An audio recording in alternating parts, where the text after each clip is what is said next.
Hebreos 11, 23 al 29, y leo para ustedes. Por la fe, Moisés, recién nacido, fue escondido por sus padres durante 3 meses, porque vieron que era un niño precioso y no tuvieron miedo del edicto del rey.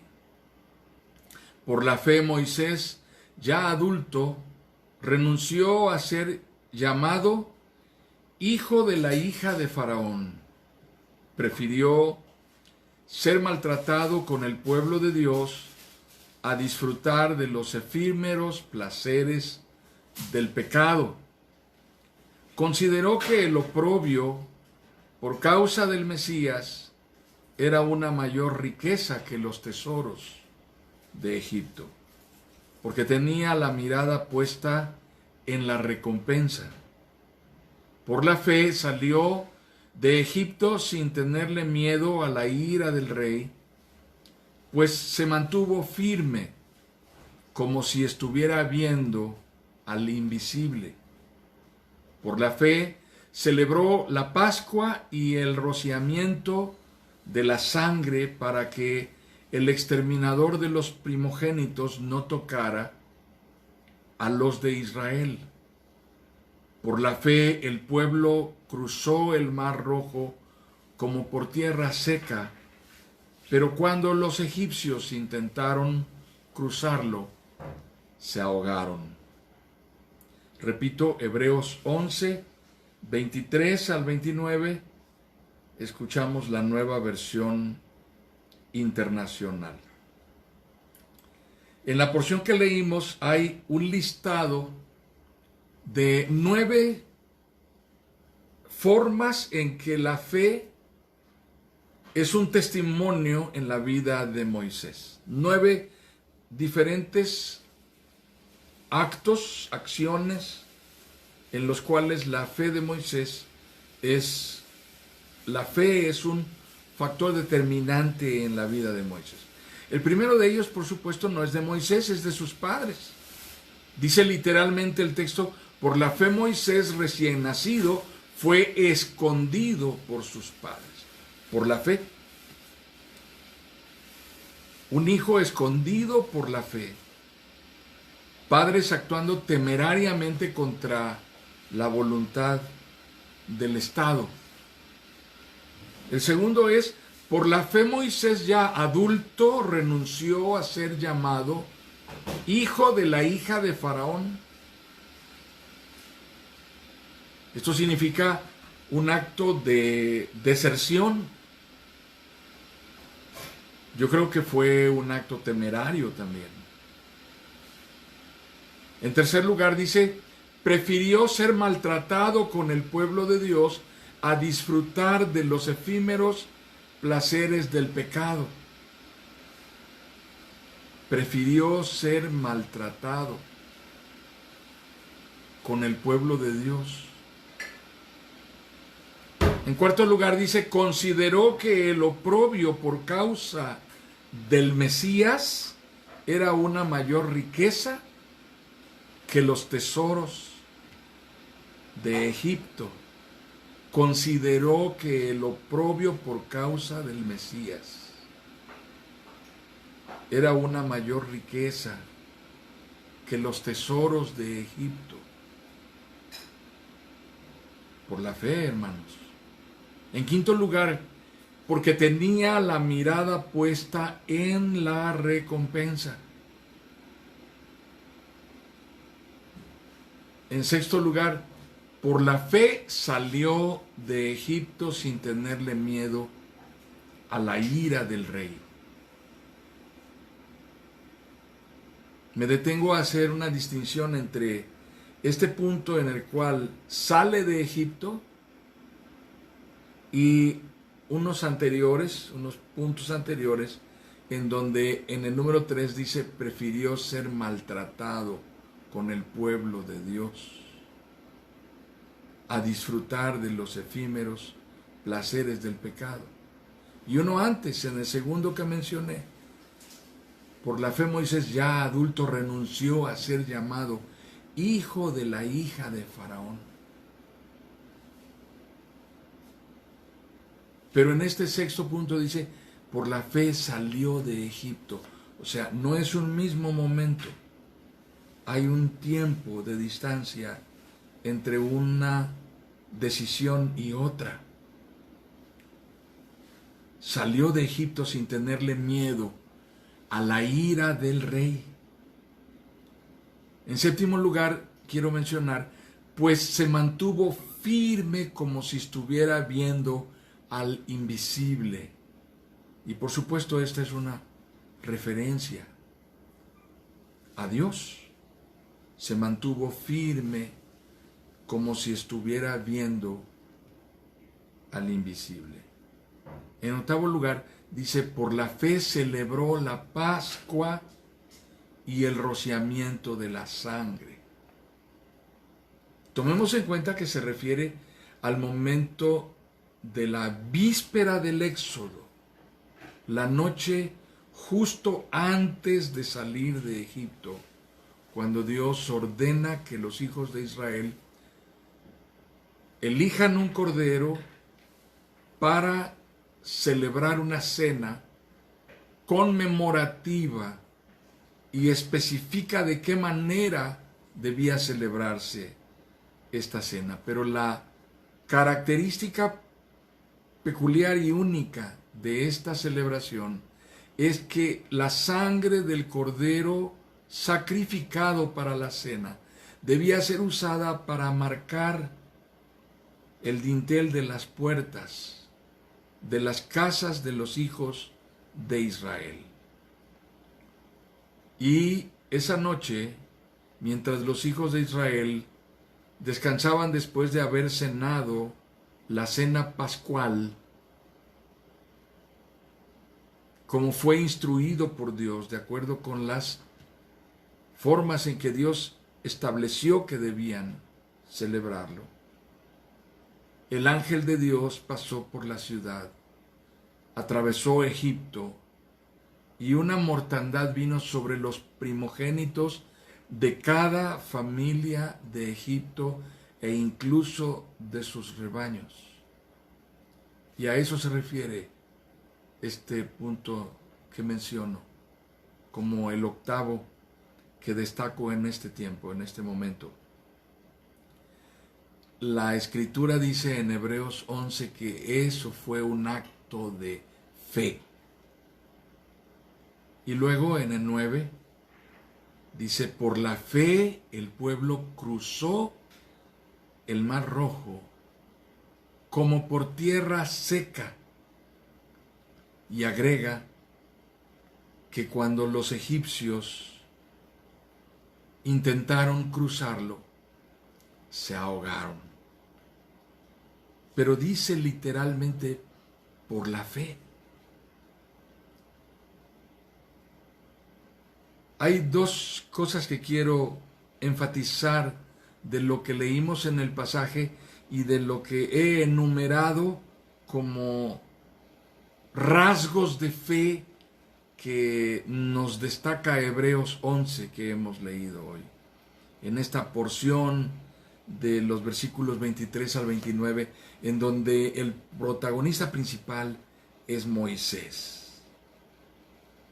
En el versículo 27 dice que se mantuvo firme como si estuviera viendo al invisible.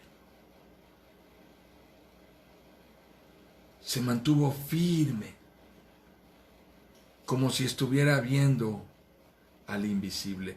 En el versículo 26 dice, porque tenía la mirada puesta en la recompensa. Debido a eso, consideró que el oprobio por causa del Mesías era una mayor riqueza que los tesoros de Egipto, porque tenía la mirada puesta en la recompensa. Esto nos refiere nuevamente a Hebreos capítulo 11 en el versículo 6, la cita que hemos enfatizado una y otra vez. que es como una especie de llave de comprensión de Hebreos 11. Hebreos 11:1 define lo que es la fe. La fe es la certeza de lo que se espera. Pero Hebreos 11:6 nos dice que sin fe es imposible agradar a Dios. Porque todo el que se acerca a Dios debe creer que Dios existe. Y además debe creer que Dios galardona a los que le buscan. Así que quiero detenerme en esto. La Nueva Versión Internacional lo dice de esta manera. Versículo 1, Hebreos 11:1. Ahora bien, la fe es la garantía de lo que se espera, la certeza de lo que no se ve. Gracias a ella fueron aprobados los antiguos. Versículo 6. En realidad, sin fe es imposible agradar a Dios, ya que cualquiera que se acerca a Dios tiene que creer que Él existe y que recompensa a los que le buscan. Entonces, cuando leemos que Moisés se mantuvo como viendo al invisible, que renunció a la posición privilegiada de heredero de la hija de Faraón y prefirió sufrir el oprobio, que es la ofensa, la humillación, considerándolo como una mayor riqueza que los tesoros de Egipto. Pero lo hizo por causa del Mesías. A mí en lo personal me sorprende mucho que haga esta mención del Mesías. Que haga esta mención tan puntual de un Redentor ungido, enviado a la nación como Salvador. Me impresiona en medio de Hebreos capítulo 11. Pero recuerden que uno de los énfasis de la epístola a los Hebreos es establecer una conexión estrecha entre el Mesías de los profetas del Antiguo Testamento y el Mesías en el que ha creído la iglesia de Jesucristo en nuestro tiempo.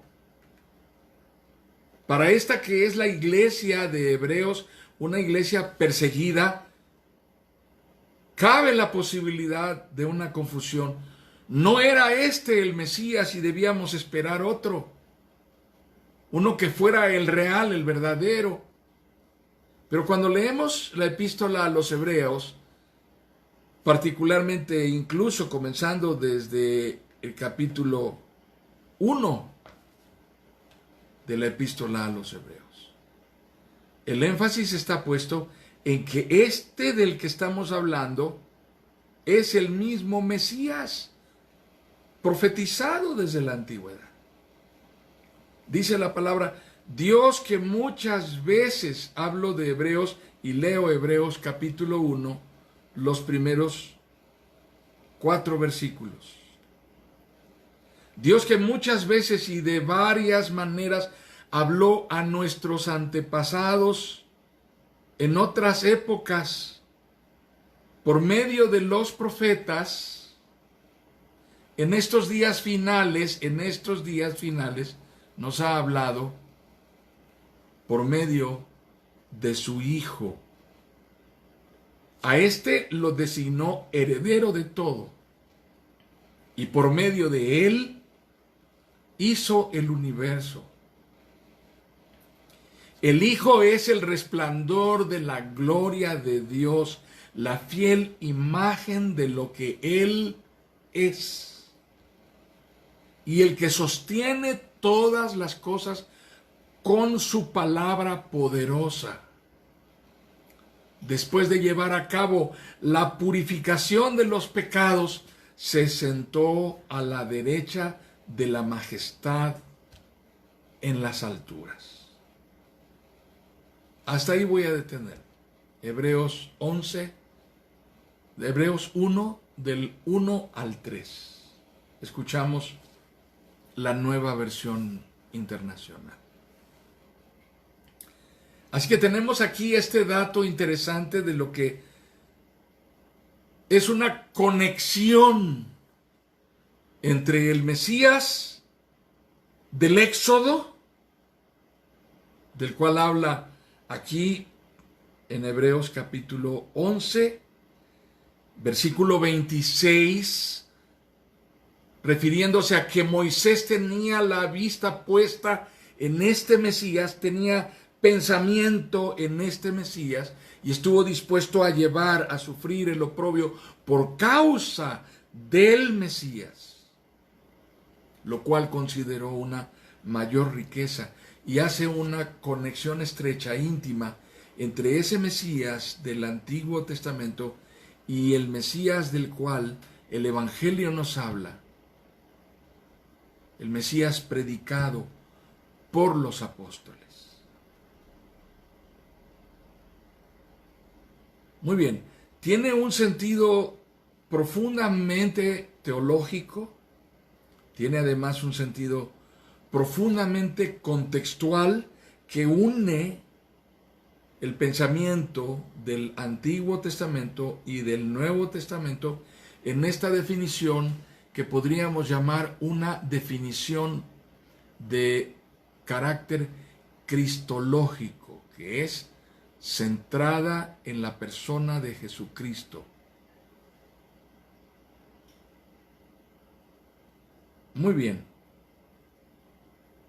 Una vez analizado esto que hemos comentado, yo había puesto hoy en el grupo de chat una pregunta. ¿Acaso Moisés debe ser considerado o debe ser visto por nosotros los creyentes de esta generación como un superhombre de una unción sobrenatural y excepcional? Debemos ver a este hombre como a los demás hombres de la Biblia que la Escritura, la historia sagrada nos relata, nos narra. Debemos verlo a él y a otros hombres de fe de los que la Biblia nos habla como superhombres de una unción sobrenatural y excepcional, o solamente se trata de hombres comunes como nosotros, hombres tan hombres como tú y como yo, pero que estuvieron dispuestos a ser, por la fe, instrumentos de Dios para cumplir con propósitos soberanos por medio de ellos. Y en realidad lo que nos dice Hebreos 11 es que estos eran hombres comunes. Que este hombre, Moisés, no era en realidad un superhombre, sino un hombre común como nosotros. Preguntémonos, ¿era Moisés un hombre que tenía un carácter excepcional, virtuoso, de reconocido valor fuera de lo habitual? O podríamos pensar, después de leer Éxodo capítulo 2 y capítulo 3, que en realidad Moisés da muestras de ser un hombre violento, agresivo, que en un momento dado puede perder el control y se va a los puños al grado tal de poder cobrar la vida de una persona por la fuerza. Sí, en realidad estamos hablando de ese Moisés. Así que lo que podemos entender al leer Hebreos 11 y al leer la Biblia, al leer la historia de Moisés, es que está tratándose de la narración de un hombre común, más semejante a nosotros de lo que nos imaginamos. Tal vez un hombre con un temperamento fuera de control en ciertos momentos, un hombre con una fuerza impresionante, un hombre con impulsos que lo llevan a arrojar a un lado todo lo que significaba el privilegio del que gozaba en el palacio y definitivamente huir al desierto. Entonces nos encontramos con un hombre que es más semejante a nosotros de lo que podríamos imaginarnos, más próximo a nosotros que a los ángeles, excepto en el caso de que alguno de nosotros esté más cerca de los ángeles que Moisés. Pero somos hombres con una naturaleza humana falible, vulnerable, capaces de perder el dominio propio, la templanza, la serenidad, más inclinados a la angustia cotidiana, a la ansiedad, a la preocupación, al pesar, más orientados a la ansiedad por lo inmediato, por lo circunstancial. Cuando leemos la historia de Moisés, en los capítulos 2 y 3 de Éxodo, el libro del Éxodo, vemos cómo transcurren años que en el desierto ocuparon no sé cuánto de la vida de este hombre, madurando, envejeciendo, cambiando completamente de sus hábitos, sus estilos, sus formas, adaptándose a una realidad completamente diferente. Y entonces entendemos mucho más claramente el significado de lo que dice aquí. Cuando salió de Egipto sin tenerle miedo a la ira del rey, cuando consideró que el oprobio por causa del Mesías era mayor riqueza que los tesoros de Egipto, cuando prefirió ser maltratado con el pueblo de Dios a disfrutar de los efímeros placeres del pecado. La historia nos relata cómo este hombre vive una total transformación, de ser un príncipe a ser un pastor en el desierto. A veces vivimos procesos tan cambiantes, hermanos, realidades tan inestables que nos impactan de manera sorprendente y llega uno a tocar puertas que no se abren nunca, espera uno respuestas de personas que nunca la van a dar, nunca nos van a dar una respuesta y uno piensa, bueno, ¿qué puedo hacer ahora? ¿Qué paso debo dar en este momento? ¿Cuál es el siguiente paso en este proceso en el que me encuentro? Y lo que aprendemos de la porción que leímos hoy y de la historia de Moisés es que la fe es la alternativa ante cualquier circunstancia incierta.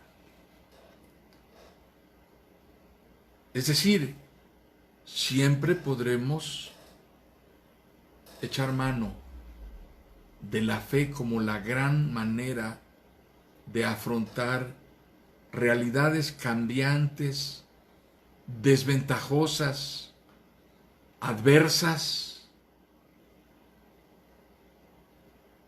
Y eso no es que nosotros seamos gente virtuosa, superdotada, sobrenatural. Somos seres humanos comunes y corrientes, a veces con más debilidades que fortalezas, con más defectos que virtudes, pero la fe aplicada correctamente y enfocada, centrada en quien debe de estar, porque este es el énfasis de Hebreos 11, en quien debe de estar puesta la fe.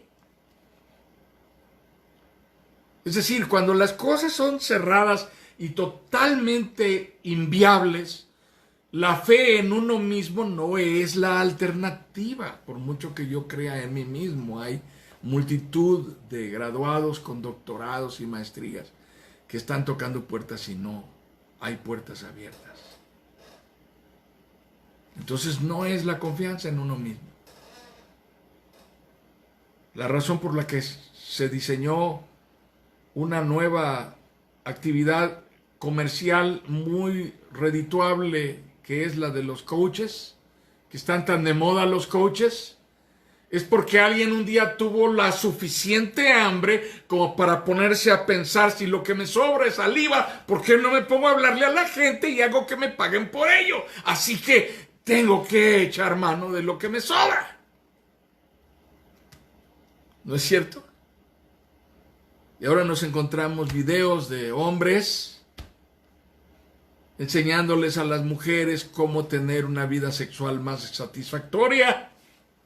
Coaches, entrenadores, de eso se trata. Pero no es sino la fe en el Dios que puede verdaderamente cambiar las circunstancias. Y lo más importante, cuando las circunstancias no van a cambiar, cuando las circunstancias no van a cambiar, Dios va a obrar de tal manera que la fe puesta en Él cambie nuestra manera de ver las circunstancias, de entender la realidad que esas circunstancias significan. Así que un hombre caminando por el desierto detrás de un rebaño, casado con la hija de un pastor que era además sacerdote de Madián, se enfrenta a la realidad del Dios de sus padres y descubre que tiene un llamado de ese Dios para cumplir con un propósito de dimensiones enormes. A veces volver es la cosa que menos queremos hacer, hermanos. Hay muchos lugares que si Dios nos pidiera volver, no querríamos ir, ¿verdad? Regresa a Egipto, le dice Dios. Quiero que regreses a Egipto y que vayas a donde no quieres ir. Ve a hablar con Faraón.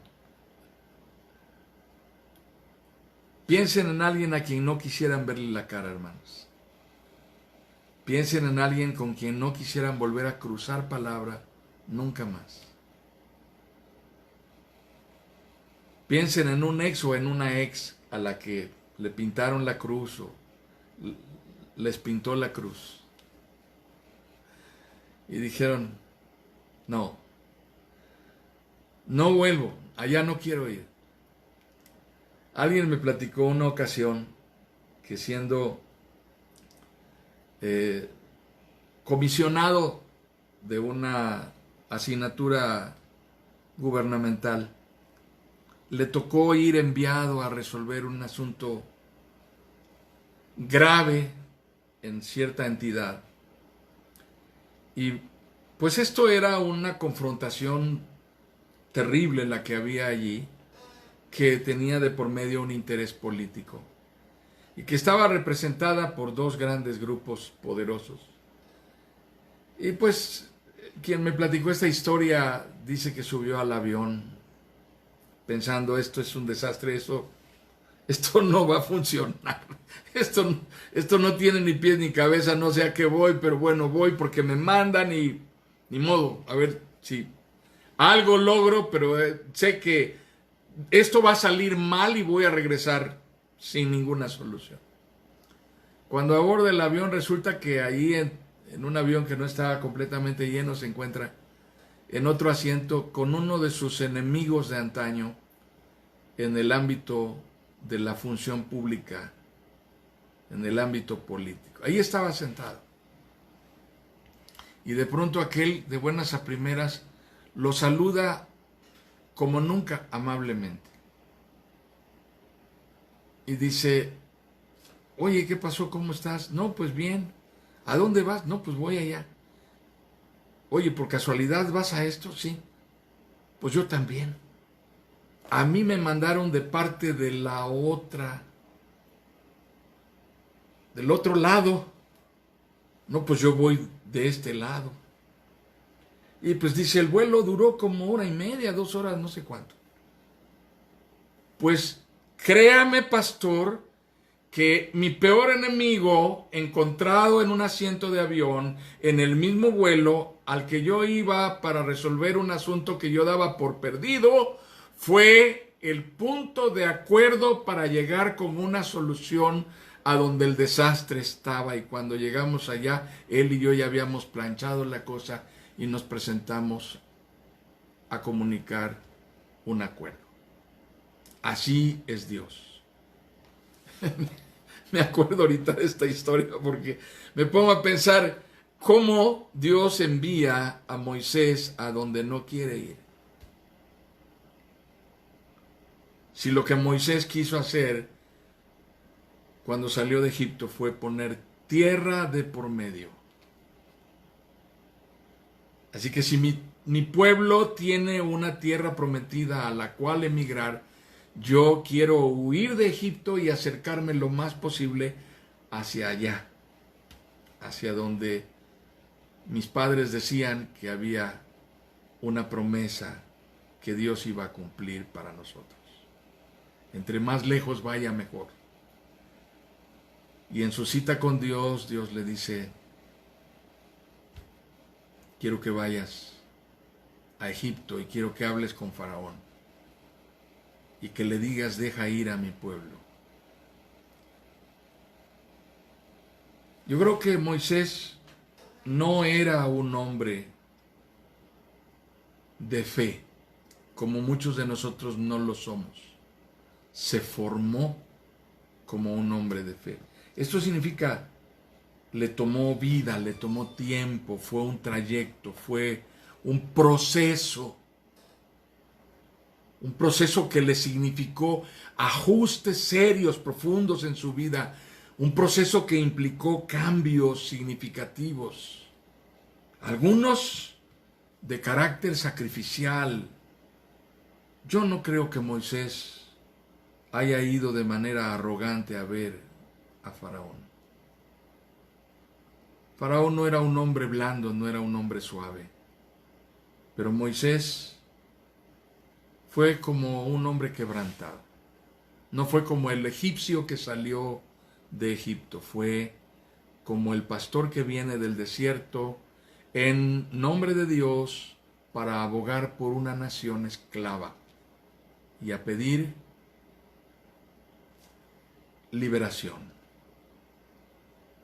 Una liberación que de antemano va a ser negada. Dios le dijo a Moisés, Faraón no te dejará ir, pero yo trataré con él.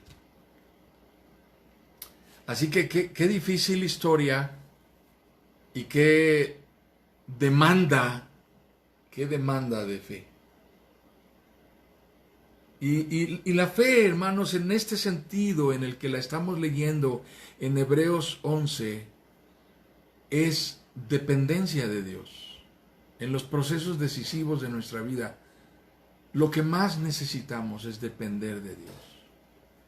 Descansar en sus promesas, en su providencia, descansar en su fidelidad, descansar en el amor y en la gracia con la que Dios trata con nosotros, a sabiendas de nuestras limitaciones, de nuestras debilidades, a sabiendas de quiénes somos.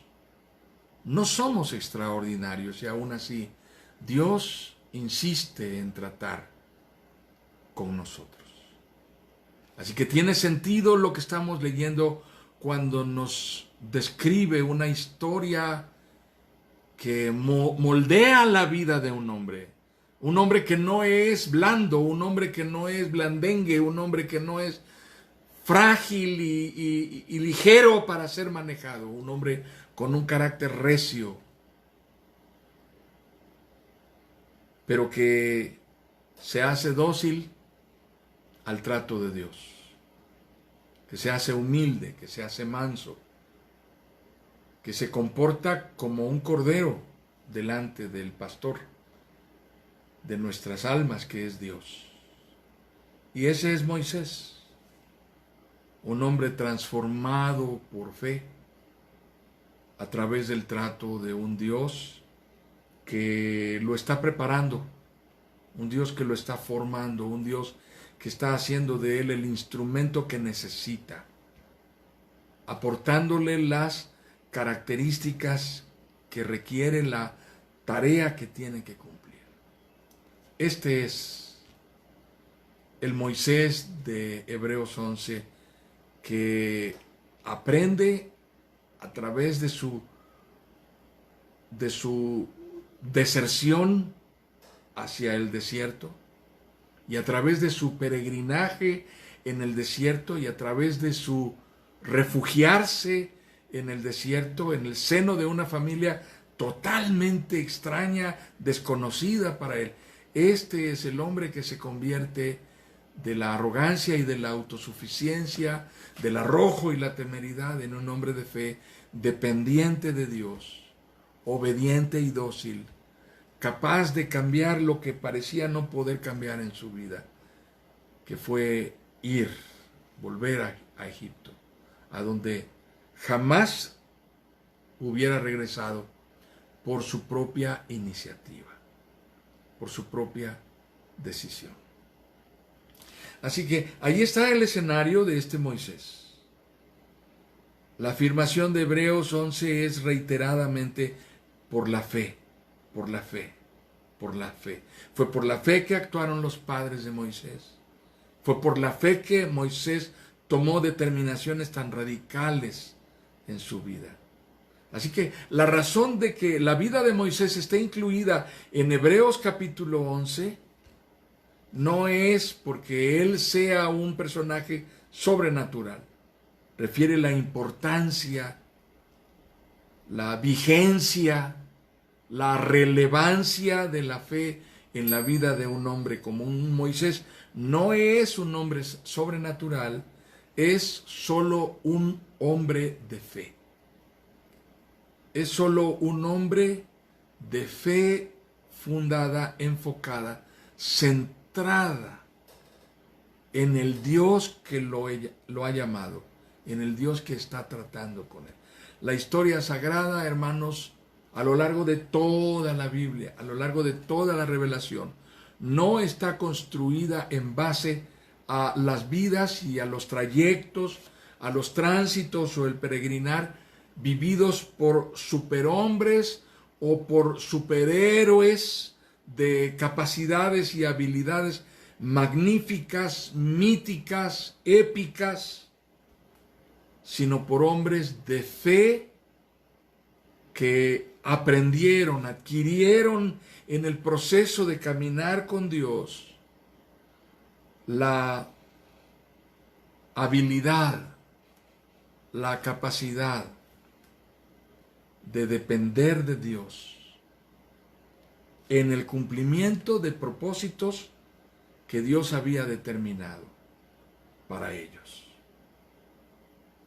Y el punto débil de nuestra lectura de la Biblia suele ser precisamente la conexión. ¿De qué manera encuentro un punto de conexión entre lo que vivió Moisés, entre lo que vivió Abraham, entre lo que vivió Jacob, Isaac, entre lo que vivieron los patriarcas, Noé, y lo que estoy viviendo yo. Y este punto de conexión suele quebrarse muchas veces incluso en el púlpito cuando el pastor predica y habla efusivamente del ejemplo de estos hombres, pero termina quedándose en la abstracción de una historia que ya pasó, que quedó allá, como algo hermoso, que leímos en la Biblia y nos encanta. ¿Qué niño que va a la iglesia a recibir algún estudio bíblico, alguna forma de formación bíblica, de estudio de la palabra, etcétera, o que es enseñado por sus padres a leer la Biblia en casa? ¿Qué niño no se enamora de la historia, por ejemplo, de José, de la historia de Daniel, de la historia de David, de la historia de estos personajes de la Biblia que si vamos de niños a la iglesia nos los aprendemos? Sin embargo, cuando ya somos mayores, cuando somos adolescentes, cuando somos jóvenes, cuando somos adultos, ya no encontramos la conexión entre esas historias de la Biblia que fueron como una especie de encantamiento mítico que se quedó allí en nuestra memoria grabada cuando nos dormíamos y nos platicaban esas historias, o íbamos a la iglesia y nos las contaban. Yo recuerdo que cuando yo fui algunas veces de niño a la iglesia, las maestras utilizaban franelógrafos y eran unas historias tan vívidas y el niño hacía el resto con la imaginación, porque el niño se trasladaba verdaderamente al desierto, a las casas, a las tiendas. Todo esto era una realidad que uno vivía. Pero cuando eres adolescente, cuando eres joven, cuando eres adulto y llega el momento de tomar tus decisiones, ni Jonás con la ballena y Saqueo arriba del árbol y Elías y los profetas, nada de eso viene a tu mente. Tomas decisiones de manera deliberada y arbitraria sin acordarte de ninguna de esas historias y parece que eso queda en la abstracción. Y este es un error de la predicación, que muchas veces no llega a la concreción de conectar la realidad presente con lo que leemos en la Biblia.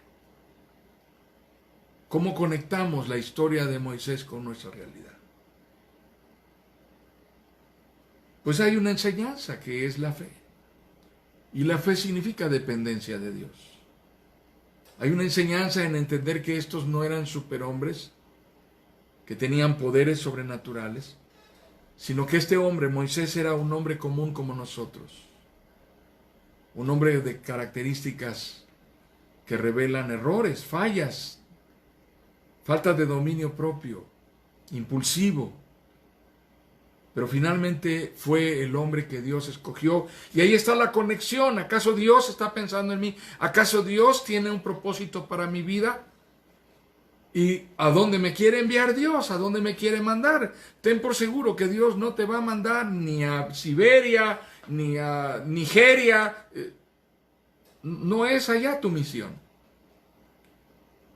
A lo mejor la misión que Dios te dio ya la conoces. Ya sabes a qué te asignó Dios. Siberia o Nigeria o a donde quiera que pienses que podría ser un buen instrumento como misionero, no es un mejor destino para que el propósito que Dios tiene para ti se cumpla por encima de en donde ya estás, que es tu entorno familiar. Mira a tus hijos, mira a tu esposa. Y a lo mejor es una misión mucho más desafiante tratar con tu esposa que tratar con los nigerianos o con los siberianos.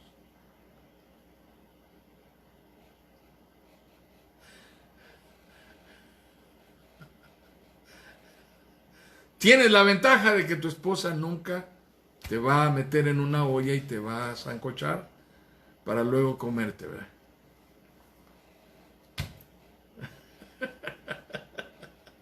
No dije que no quiera hacerlo, pero dije que no lo haga. Así que hay una asignatura que Dios ha puesto en nosotros y preguntémonos, ¿cuánto necesito depender de Dios para llevar a cabo esto? ¿Cuánto necesito depender de Dios? Porque a lo mejor piensa uno, bueno, ya voy de salida, mis hijos están creciendo, cada vez son mayores. O en nuestro caso, yo tengo hijos adultos que ya son totalmente autónomos, ya no me necesitan. Realmente me pregunto si ya no me necesitan, ¿verdad? Y llega uno a la conclusión de que nunca va uno a dejar de ser padre, aunque los hijos ya sean totalmente autónomos, autosuficientes, aunque puedan tomar sus propias decisiones. Y aún así, cuando las tomen, nuestra asignatura como padres continuará ya y nuestra asignatura como esposos. De tal manera que no es el tiempo de dejar de depender de Dios. ¿Cuándo lo es? ¿Cuándo es un buen tiempo para decir, ya no necesito a Dios? Podemos estar convencidos de que nuestra dependencia de Dios es una constante en nuestra vida, y entre más hemos aprendido a depender de Dios, descubrimos que más le necesitamos, más apegados queremos estar a Él. La verdadera espiritualidad, hermanos, el verdadero avivamiento espiritual no está en dar los brincos y en los sombrerazos y en los desvanecimientos y en manifestaciones que están de moda en algunas congregaciones. El verdadero avivamiento espiritual es esta realidad de profunda dependencia de Dios, en donde Dios te patentiza cuánto está ocupándose de ti en aquello que tú anhelas profundamente en tu corazón. Tenemos un testimonio muy hermoso como familia.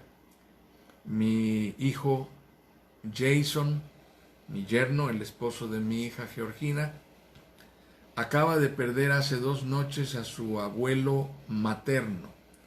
El papá de su mamá falleció, así que su mamá está de duelo, su abuelita está de duelo, un hombre muy mayor, una persona muy mayor, pero unos días antes, el domingo, este hombre y su esposa viajaron por carretera para ir a recoger a su hija que regresaba de visitar precisamente al matrimonio de nuestra hija y nuestro hijo Jason, y a su nieta, recién conocer a su nieta, y llegó al aeropuerto y su papá y su mamá fueron por ella para llevarla a casa. Y 2 noches después su papá fallece. Lo maravilloso de esta historia, hermanos, es que él estaba arrodillándose para orar, y en el momento de arrodillarse para orar le dice a su esposa, sentí un mareo, y después, mientras oraba, se quedó en la oración. Y cuando supimos esta historia, este testimonio, yo levanté mi dedo y le dije, así quiero yo, así quiero yo. Yo creo que hay un momento en el cual el avivamiento no es agitación, ni excitación emocional. Hay un avivamiento interior que se vive cuando tú ves lo que Dios está haciendo en tu vida y en la vida de los que amas. Y eso te enseña que depender de Dios es la cosa más excitante, lo que más entusiasmo te va a comunicar para vivir.